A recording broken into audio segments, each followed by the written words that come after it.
For the first time in 7 years, The Rock wrestled in a match last night, Sunday, November 20, 2011, at WWE Survivor Series. It's fitting that he did so at Madison Square Garden in New York, what with his history and all. The smart crowd ate up everything he did. From his quick entrance to his spectacular exit, he had the Big Apple faithful on their feet and screaming their collective heads off. The best part of Rock's return, though, was the fact that he didn't look like he had lost even a single step. As a worker, it's not like he was ever the most technical of wrestlers, but his timing and rhythm wasn't off even in the slightest.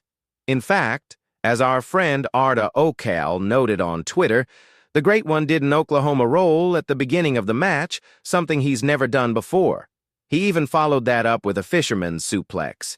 He was smooth, fluid, and didn't botch a single spot.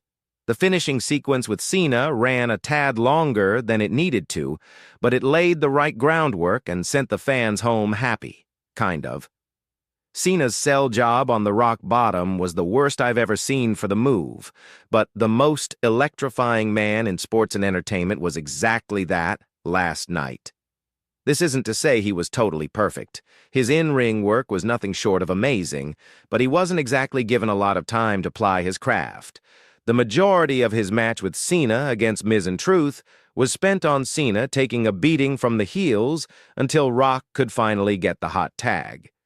I'm sure that was simply a way to both preserve his image and keep his aura, but it ran far too long. It felt like 10 to 15 minutes straight of Cena getting beat on while Rock paced back and forth in the corner. It was so long, in fact, that the crowd chanted for Rock to get back in the match. I also wasn't the biggest fan of his promo towards the beginning of the show.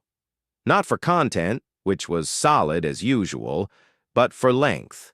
It felt far too much like he was given a microphone and told to go off for about 10 minutes. The result was a long-winded promo that lost me about halfway through. Still, this has to be considered a smashing success for both Rock and WWE.